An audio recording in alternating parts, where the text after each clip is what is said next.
सृजन सृजन प्रोग्राम सृजन सृजन हमें अगर कोई मिल जाए पर्सनलाइज्ड अगर गाइड करने वाला तो वो हेल्प करता है। सो डेफिनेटली उस डायरेक्शन में मुझे हेल्प मिला था। मुझे रोहित सर के साथ अटैच किया गया था ओनली आईएएस में and he was a phenomenal mentor like in all senses. एक मेंटोर है स्पेशली पूनम मैम, तो उनका काफ़ी कंट्रीब्यूशन था। All the tests that I have written, the evaluation was very detailed. Mains का जो फ्री आपका वो था आंसर राइटिंग का इनिशिएटिव, उसके थ्रू मुझे बहुत हेल्प मिली। काफ़ी इनिशियली मैं आंसर्स लिख के उनको भेजता था। सृजन मेंस आंसर राइटिंग इनिशिएटिव वो मेरे लिए बहुत हेल्पफुल रहा है।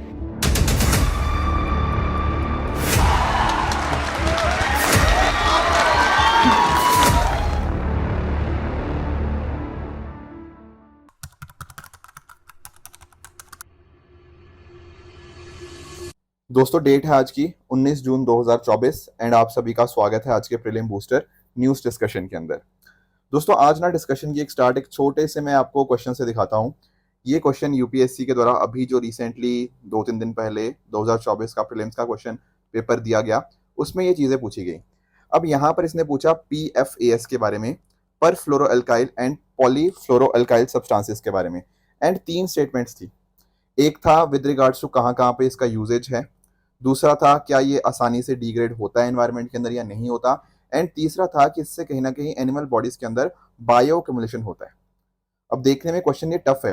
इनफैक्ट ना मैं काफ़ी सारे आपके अलग अलग मैं एनालिसिस देख रहा था यूट्यूब के ऊपर ही डिफरेंट कोचिंग इंस्टीट्यूट्स का, तो सबने बोला कि भाई ये क्वेश्चन करना बहुत मुश्किल था, ऑल दोज थिंग्स, क्योंकि कहीं ना कहीं बहुत कम जगह पे कवर्ड था।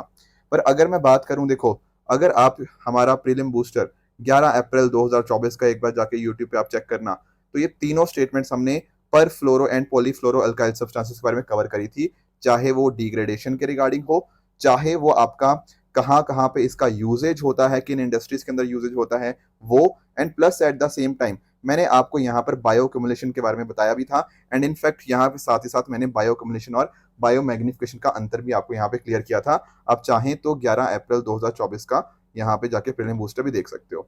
देखो मैं फिर से बता रहा हूँ, मैं ये नहीं कह रहा कि मैं क्लेम करने की कोशिश कर रहा हूँ कि प्रीलिम बूस्टर सबसे ज्यादा क्वेश्चन आए, वो तो चलो अलग चीज है।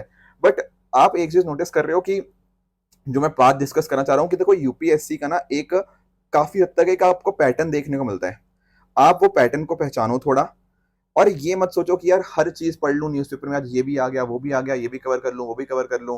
काफी सारे जगह पे ऐसा कवरेज होता है कि आपको बहुत सारे टॉपिक्स तो पढ़ा देंगे, पर क्या वो यूपीएससी के लिए रेलेवेंट भी है या नहीं है, that is very very important. हमारी कोशिश यही रहती है, देखो प्रीलिम बूस्टर के अंदर मेरी पूरी टीम की भी, कि आपको वही टॉपिक डिस्कस करवाए जाएं जो कि एक्चुअल में यूपीएससी के लिए रेलेवेंट हैं।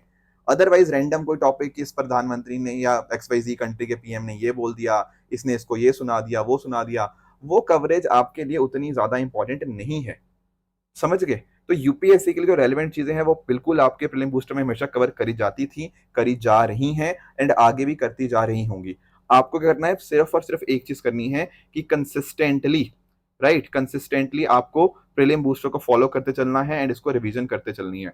आपके सजेशंस मैंने बिल्कुल नोट डाउन कर लिए हैं, एंड काफी सारे आपके कमिंग मंडे या कमिंग संडे से आपके वो इंप्लीमेंट होने भी स्टार्ट हो जाएंगे। PYQs भी मैं अकॉर्डिंगली डिस्कस कर दिया करूंगा। ये मंडे से अगले जो अभी मंडे आएगा ना 3-4 दिन बाद, तब से बिल्कुल और भी डिटेल में हम यहाँ पे डिस्कस को भी स्टार्ट कर देंगे। ठीक है दोस्तों, चलो स्टार्ट करते हैं आज का डिस्कशन। इसके ऊपर आएंगे, पहले हम जो टॉपिक डिस्कस करेंगे वो है आईसेट के बारे में। आईसेट क्या है sir? ICET stands for initiative on critical and emerging technologies. दरअसल में हुआ क्या कि 2022 के अंदर इसके सबसे पहले बार बात होनी स्टार्ट हुई आईसेट के ऊपर। फिर 2023 के अंदर हमने देखने को मिलता है कि भारत और यूएसए के बीच में ये आईसेट यहाँ पे अप्रूव हो जाता है। क्या है सर ये iCET? ICET stands for initiative on critical and emerging technologies. तो इंडिया और यूएसए का यहाँ पे इनिशिएटिव आपको देखने को मिल जाएगा। दरअसल में ना होता क्या है कि डिफरेंट आपकी कुछ क्रिटिकल टेक्नोलॉजीज देखने को मिलती हैं। फॉर एग्जांपल आर्टिफिशियल इंटेलिजेंस, इसके अलावा आपका डिफेंस स्टार्टअप्स हो गया, इसके अलावा आपका सेमीकंडक्टर इकोसिस्टम, साथ में ही ह्यूमन स्पेस फ्लाइट, आपका 5G इकोसिस्टम 6G वाला हो गया, इसके अलावा ओपन रेडियो एक्सेस नेटवर्क। तो यहाँ पर ना एज पर iCET initiative on critical and emerging technologies, यहाँ पर 6 इन एरियाज को क्रिटिकल एंड इमर्जिंग माना गया है।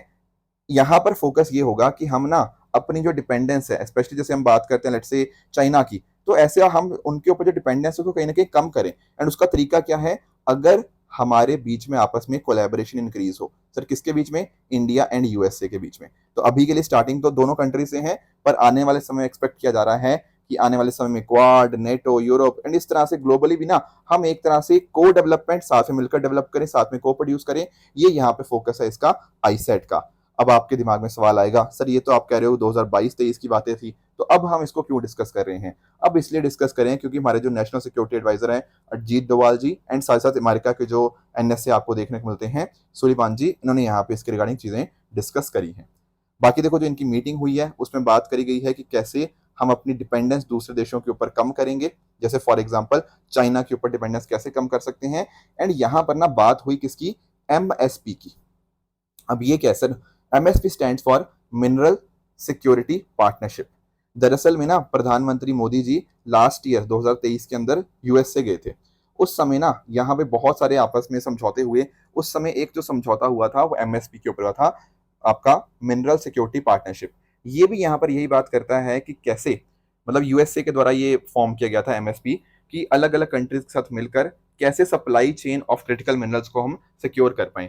तो आज के समय यहाँ पे 14 देश आपको देखने को मिलते हैं। इसमें आपका जैसे ऑस्ट्रेलिया, फ्रांस, ये सब जर्मनी वगैरह हो गया। तो यूएसए मेन यहाँ पे प्लेयर है। इंडिया ने भी इसको यहाँ पे पिछले साल ज्वाइन कर लिया था। जैसे फॉर एग्जांपल लिथियम के अंदर हम यहाँ पे कर रहे हैं कोशिश। इसी तरह से ये मीटिंग के अंदर ये भी डिस्कस हुआ कि किस तरह से डिफेंस प्रोक्योरमेंट को हम और बेहतर कर सकते हैं। जैसे फॉर एग्जांपल 31 MQ-9B जो आपके ड्रोन्स होते हैं, अनमैन्ड एरियल व्हीकल्स, उसके एडवांस स्टेजेस के अंदर हमारी डिस्कशंस चल रही हैं। जनरल इलेक्ट्रिक GE414 इंजन के रिगार्डिंग हमारी डिस्कशंस चल रही हैं, और भी यहाँ पे बहुत सारी चीज़ों के रिगार्डिंग डिस्कशन चल रही हैं। तो आई होप आपको आईसेट समझ आ गया होगा। एक देखो इंपॉर्टेंट इन्फॉर्मेशन आपको देनी है कि हमारा जो प्रतिज्ञा दिवस है वो आपको 22 जून को करवाया जा रहा है, जो कि यूपीएससी का सबसे बड़ा फेस्टिवल है।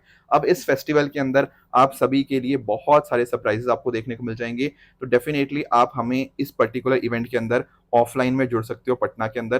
देखो कई बार ना मैं पेड क्लासेस या इवन यूट्यूब पे क्लास लेता हूँ, बहुत सारे बच्चे बोलते हैं सर आपसे मिलना है, पटना के बच्चे अक्सर ये बोलते हैं। तो आप डेफिनेटली मेरे से 22 जून को, मेरे से क्या मतलब सुमित सर और भी बहुत सारे हमारे फैकल्टीज आ रहे हैं, उन सबके साथ भी आप 22 जून को मिल सकते हो। आपके सरप्राइजेस तो बहुत सारे हैं ही हैं। बाकी जो लोग देखो नहीं जुड़ सकते तो हमारे साथ वो ऑनलाइन जुड़ सकते हैं। हमारा जो ओनली IAS UPSC चैनल है ना, वहां पर आप हमारे साथ कनेक्ट कर सकते हैं ऑनलाइन के माध्यम से भी।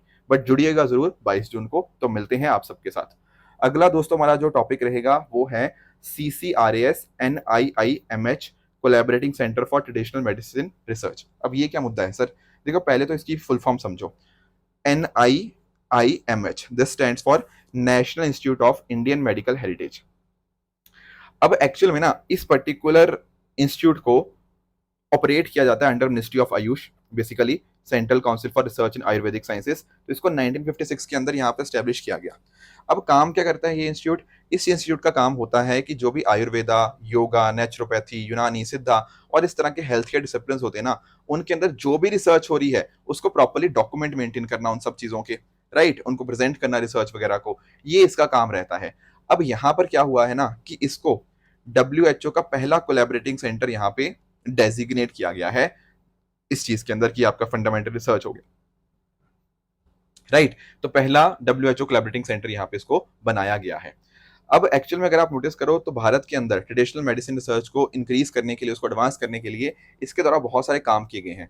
फॉर एग्जांपल यहाँ पे इनके द्वारा जर्नल पब्लिश करी जाती है, plus at the same time यहाँ पर अलग अलग डिजिटल इनिशिएटिव्स ही हैं। जैसे फॉर एग्जांपल एक अमर पोर्टल आपको देखने को मिलेगा। अमर पोर्टल स्टैंड्स फॉर आपका जो आयुष के रिगार्डिंग आपके मैन्युस्क्रिप्ट्स होती है ना, आयुष मैन्युस्क्रिप्ट्स एडवांस्ड रिपोजिटरी, उनकी एक रिपोजिटरी यहाँ पे हमें देखने को मिल जाएगी जहां पर 16,000 से भी ज्यादा आयुष मैन्युस्क्रिप्ट देखने को मिल जाती हैं। बाकी आपका एक नमस्ते पोर्टल है which stands for national Ayush mobility and standardized terminology electronic portal. यहाँ पर भी अलग अलग आपके आयुर्वेदा, यूनानी और सिद्धा इकोसिस्टम्स के लिए यहाँ पर टर्मिनोलॉजीज को स्टैंडर्डाइज किया गया है। साथ में ही अगर हम बात करें तो ई बुक्स आयुष की, आयुष रिसर्च पोर्टल, ये सारे काम कौन करता है? ये सारे काम हमारा national institute of Indian medical heritage के द्वारा किए जाते हैं। अब एक इसके साथ ही जो चीज है ना, वो एक सही पोर्टल भी आप समझ लो। सही पोर्टल क्या है? Showcase of Ayurvedic historical imprints. ये सारे NIMH के अंतर्गत ही आते हैं। एक चीज जो आपको और जाननी है वो है ICD के बारे में। ICD stands for international classification of diseases. दरअसल में डिजीजेस का एक प्रॉपर रिकॉर्डिंग होना, उनके लिए एक प्रॉपर स्टैंडर्ड मेंटेन करना, उनकी रिपोर्टिंग हो गया, डेटा को एनालाइज करना, क्या डेथ रेट है एंड ऑल दोस थिंग्स, वो सारे आईसीडी के अंतर्गत ही आते हैं, इंटरनेशनल क्लासिफिकेशन ऑफ डिजीज, जिसको एक तरह से एक प्रॉपर ग्लोबली एक स्टैंडर्ड बना दिया। अब आप नोटिस करोगे कि इसके अंदर ना आईसीडी के अंदर एक स्पेसिफिक चैप्टर है जो कि डील करता है किसके साथ, आपके ट्रेडिशनल मेडिसिन के साथ। तो जब हम बात करते हैं एनआईएमएच की, जो कि आपका आयुर्वेदा, योगा, नेचुरोपैथी, यूनानी, सिद्धा और इस तरह के अदर हेल्थ केयर डिसिप्लिन का डील करता है, उसके लिए भी आपके पास एक अलग चैप्टर आपको देखने को मिल जाता है। राइट, बाकी फंक्शन आप समझ गए, कैसे कंट्रीज को, अलग अलग मेंबर स्टेट्स को यहाँ पे रिसर्च के अंदर आपस में असिस्ट करना है, वो इसका काम रहता है आईसीडी का। अगला दोस्तों हमारा टॉपिक है नाग अस्त्र के रिगार्डिंग। अब एक्चुअल में क्या हुआ है, सोलर इंडस्ट्रीज जो कि आपको हेडक्वार्टर देखने को मिल जाएगी नागपुर के अंदर, उसके द्वारा इंडियन आर्मी को ना नाग अस्त्र 1 लॉइटरिंग म्यूनिशन के यहाँ पे इनिशियल कंसाइनमेंट दे दिया गया है। अब आपको डाउट होगा सर ये क्या है, देखो ये आप देख रहे हो, ये है आपके ड्रोन, ठीक है, और इसी ड्रोन का नाम है नाग अस्त्र 1। पर ये करेगा क्या, देखो इस ड्रोन को ना दरअसल में सुसाइड ड्रोन भी बोला जाता है। पता है क्यों, क्योंकि जब ये ड्रोन हवा में उड़ेगा और नीचे कुछ आपका टारगेट वगैरह होगा तो उस टारगेट को ना ये हिट कर सकता है बड़े आराम से, समझ रहे हो, बहुत सारे यहाँ पे आपके टारगेट्स यहाँ पे जितने भी होंगे उनको ये हिट करने की कैपेसिटी रखता है।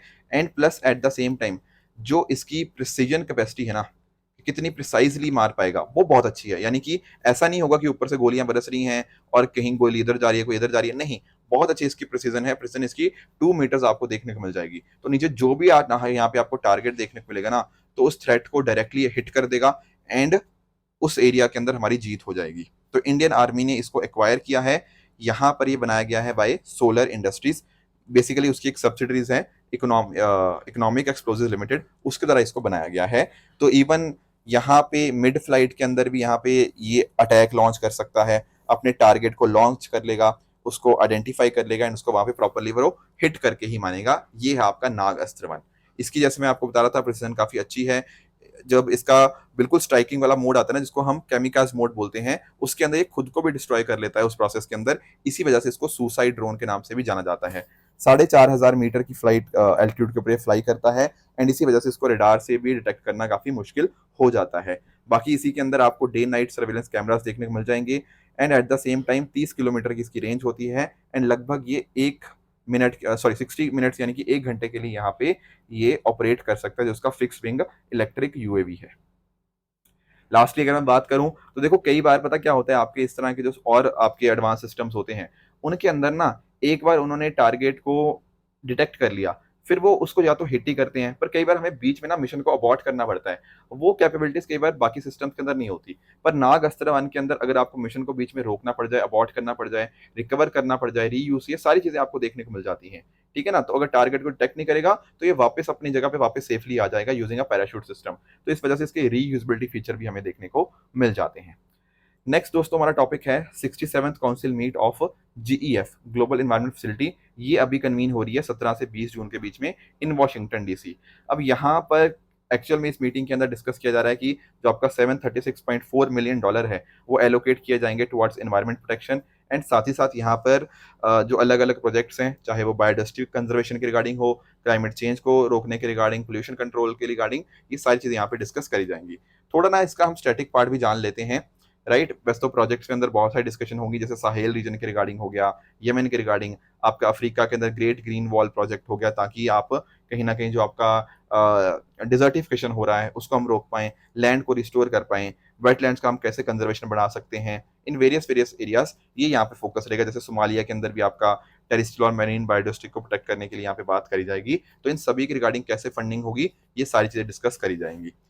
थोड़ा स्टैटिक की बात करें तो देखो दरअसल में 1992 का जो अर्थ समिट है वो आप सभी जानते ही होंगे, एनवायरनमेंट के अंदर हम अच्छे से पढ़ते भी हैं। यहाँ पर ही आपको एस्टेब्लिशमेंट देखने को मिलती है ग्लोबल एनवायरनमेंट फैसिलिटी की।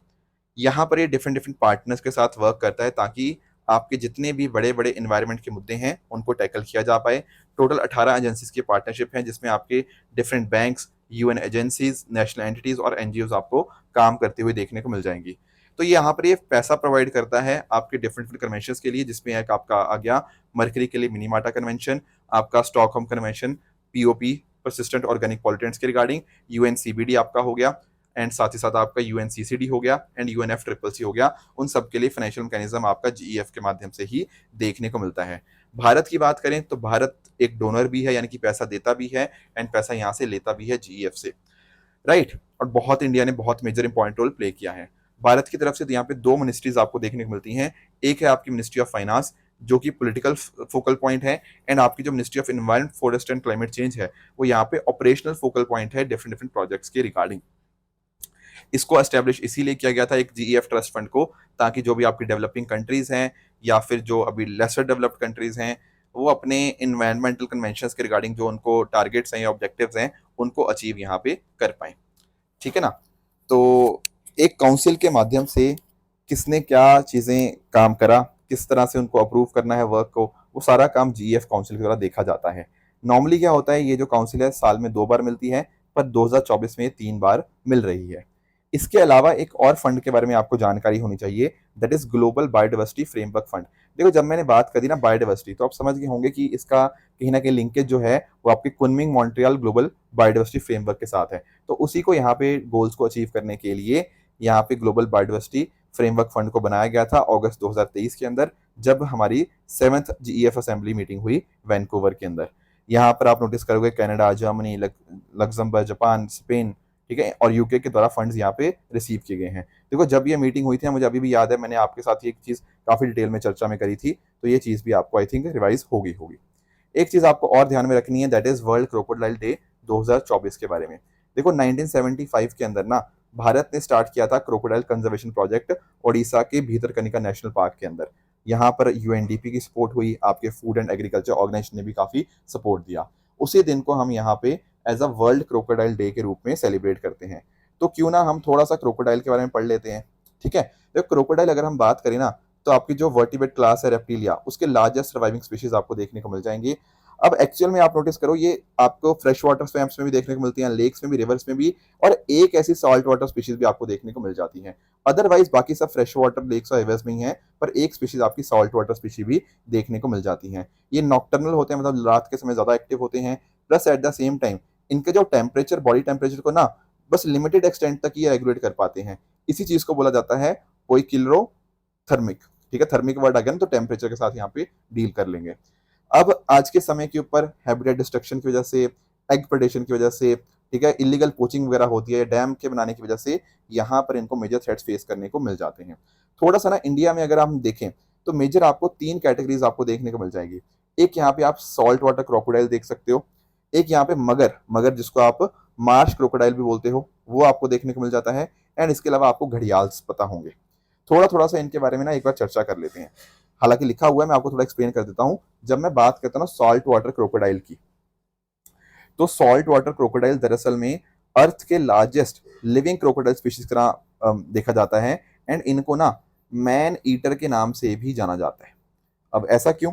देखो ऐसा इसीलिए है क्योंकि कि इतने बड़े क्रोकोडाइल स्पीशीज हैं, एंड इनको इनफेमसली इस चीज के लिए जाना जाता है। तो इंडिया की अगर मैं बात करूँ ना, तो इंडिया में आपको ये केवल 3 ही जगह के ऊपर देखने को मिलेंगे, एंड दोज आर आपका भीतरकनिका, सुंदरबंस एंड आपका अंडमान निकोबार। ध्यान में ये रखना है कि इनका IUCN स्टेटस आपको लीस्ट कंसर्न देखने को मिल जाता है, राइट। और एक्चुअल में इसी चीज को ना कई बार, जैसे मैं आपको बता भी रहा था, मैन ईटर बोला जाता है। मैन ईटर इसीलिए है क्योंकि बहुत ज़्यादा इनकी हंटिंग करी गई है, इनका जो हैबिटेट है बिल्कुल ख़त्म कर दिया गया है। तो इस वजह से इनको ना इंसानों के साथ डील करके देखा जाता है कि इंसानों ने बहुत इनके लिए गलत काम किए हैं। दूसरा जो हम डिस्कस कर रहे थे वो था आपका मगर या आपका मार्श क्रोकोडाइल।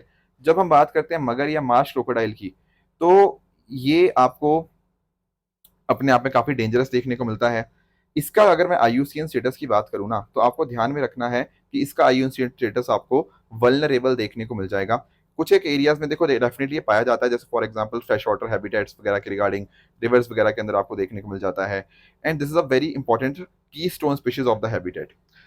पर एक्चुअल में इसके ऊपर भी खतरा बहुत ज्यादा है। इनफैक्ट बहुत सारे देश ऐसे थे जिनमें ये पहले पाया जाता था, जैसे फॉर एग्जाम्पल भूटान, आपका म्यांमार, पर क्योंकि हमने इनकी हैबिटेट डिस्ट्रॉय कर दी या और चीजें कर दी, इस वजह से यहाँ पे इन कंट्रीज के अंदर ये बिल्कुल एक्सटिंक्ट हो चुके हैं। एक तीसरा जो मैं आपके साथ डिस्कस करना चाहूंगा वो है घड़ियाल्स के बारे में, राइट। घड़ियाल्स के बारे में आपने सुना भी काफी ज्यादा होगा। दरअसल में ना ये इनका जो स्टार्टिंग है, ये लोग कहते हैं कि घड़े की तरह दिखता है, तो उस वजह से इनको घड़ियाल के नाम से इनको बुलाया जाता है, राइट। अब घड़ियाल का एक्चुअल में नंबर ऑफ पॉपुलेशन इनकी बहुत कम है, कुछ लोग 650 बोलते हैं, कुछ लोग 600 700, मतलब पॉपुलेशन घड़ियाल की अपने आप में बहुत ज़्यादा कम है, जिस वजह से ना इनका जो IUCN स्टेटस है वो क्रिटिकली एंडेंजर्ड हो चुका है। पर ध्यान रखने वाली बात ये है ना कि ये अपने आप को बहुत ज़्यादा फ्रेश वाटर, आपके क्लीन वाटर इनको चाहिए। तो अगर किसी जगह के ऊपर आपके घड़ियाल पाए जाते हैं ना, मतलब भैया वहाँ पे जो पानी है वो स्वच्छ है, ये बात ध्यान में रखना, क्लीन वाटर स्पीशीज है। और इंपॉर्टेंट बात ये है, ये बाकी दोनों के कंपैरिजन में ना काफी हार्मलेस माने जाते हैं, ये इंसानों को बहुत ज्यादा नुकसान नहीं पहुंचाते इन कंपैरिजन टू आपके जो बाकी टाइप्स ऑफ क्रोकोडाइल है। एंड इंडिया में अगर मैं बात करूँ ना, तो ओडिशा एक ऐसा स्टेट है जहां पर आपको ये तीनों के तीनों देखने को मिल जाते हैं। तो ये कुछ पॉइंटर्स जो आपको ध्यान में रखने हैं। डेफिनेटली IUCN स्टेटस मैंने तीनों का बता ही दिया है, घड़ियाल का क्रिटिकली एंडेंजर्ड, मगर या मार्श क्रोकोडाइल का वल्नरेबल, एंड उसी तरह से आपका एस्चुरिन या साल्ट वाटर क्रोकोडाइल का लीस्ट कंसर्न। आई होप आपने देख लिया होगा। दोस्तों ये थी आज की डिस्कशन। आज के डिस्कशन के बेस के ऊपर कुछ मैं आपको होमवर्क दे रहा हूँ, इनका मुझे आप कमेंट्स में आंसर बता सकते हो कि इनमें से कौन सा ठीक है कौन सा गलत है। कल जो होमवर्क दिया था उसका आंसर अगर डिस्कस करें तो Gandhi Sagar wild life sanctuary आपकी तमिलनाडु के अंदर नहीं, ये तो आपकी सर मध्य प्रदेश के अंदर थी, तो फर्स्ट आपका इनकरेक्ट हो जाएगा। एशियाटिक चीता, हाँ जी बिल्कुल एशियाटिक चीता की बात करी गई है, ना कि अफ्रीकन चीता की, तो बिल्कुल उनका तो सर IUCN स्टेटस आपका क्रिटिकली एंडेंजर्ड ही है। बर्ब टैक्स हमने देखा था कि कैसे लाइव स्टॉक के ऊपर आप ये टैक्स लगाते हो एक तरह से उनके किसानों के ऊपर। PM किसान निधि आपकी सेंट्रली स्पॉन्सर्ड नहीं, आपकी सेंट्रली सेंटर स्कीम है, तो ये चौथा स्टेटमेंट आपका इनकरेक्ट हो जाएगा। दोस्तों ये थी आज की डिस्कशन। PYQs वगैरह हम मंडे से स्टार्ट करेंगे, और भी जो आपने इनिशिएटिव्स बताए थे उनको भी हम मंडे से हम स्टार्ट करने की कोशिश कर रहे हैं। ठीक है दोस्तों, तो अगर आपको इसकी PDF चाहिए तो आप हमारे Telegram channel PW Only IAS official जाके इसकी PDF डाउनलोड कर सकते हो, अपनी प्रेपरेशन को और भी बेहतर बना सकते हो। Thank you very much for the discussion.